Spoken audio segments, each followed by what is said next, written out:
大家好，我是博正。那今天呢，简单的跟大家分享一个东西，那就是花钱买时间很划算。那为什么会这么说呢？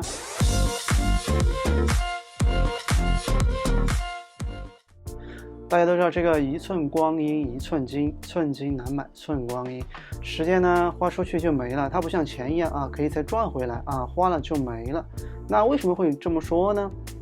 我说的这个花钱买时间，不是说比如说人可以活100岁嘛，那你花了钱可以活到120啊、150啊，不是这个花钱买时间。我说的这个花钱买时间呢，只是指这个提高时间的利用效率啊。这里呢，举个例子，比如说这个假期到了，要出去旅行，那旅行的这个地方呢，可能坐车或者开车啊，要24小时左右。那如果坐飞机的话，可能只需要3小时就到了。那这个中间呢相差21个小时，那你坐飞机这一部分人，你虽然花了更多的钱，但是这多出来这21小时呢，就相当于花钱买来的。你可以把这个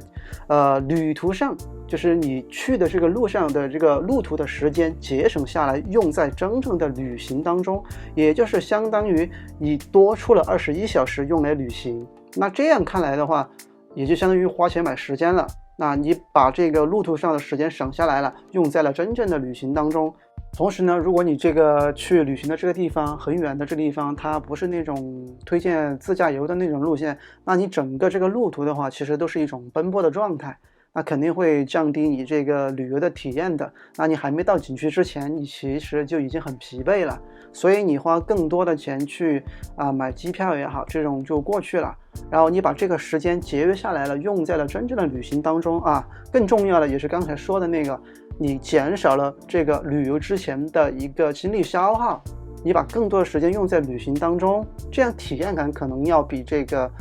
坐火车呀或者自驾呀开车去的要好得多。所以呢，从这个角度来说的话，这个花钱买时间其实是划算的。举另外一个例子来说明这个花钱买时间很划算的一个事，就是这个读书。那大家都知道，这个读书，一本书它成型的话，可能是要经过这个作者几年呢、10几年甚至几十年的一个时间的沉淀，把他毕生的所学经过自己的研究钻研，把它逻辑化合理化，形成知识点罗列出来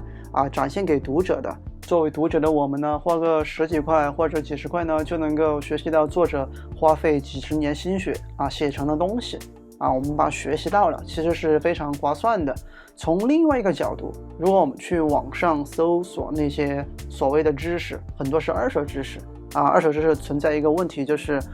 它可能是人云亦云添油加醋的，或者是断章取义的不完全正确我们去买这种专业的书来看了以后呢，就免去了我们去搜索这个二手知识的一个时间，我们把这个时间可以利用起来做自己专业的事情从这个角度来说的话，也是花钱买时间，也是划算的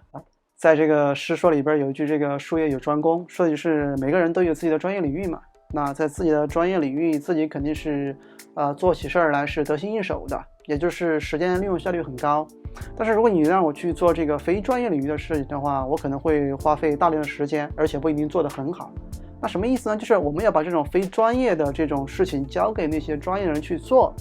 那我们把这个节约出来的时间用在自己本专业上面，让自己在本专业更加精进、更加专业。那这样一想的话，其实也是花钱买时间。那比如说你非得要让我去做一个什么什么东西，做一个箱子之类的，但是我不会我不会木工活，对不对？那我就去买一个或者找人去做。那我去做我本专业的事情，让他来做这个事情，也就是说把自己不擅长做的这个事情交给专业人去做，那自己可以得到一个解放，把自己这个解放出来的这个时间呢，用在自己身上，可以去搞一些自己专业领域的或者感兴趣的这个东西上面。那其实也是一个花钱买时间嘛。以上呢，也就是针对这个花钱买时间其实挺划算的这样一个话题的一个分享吧。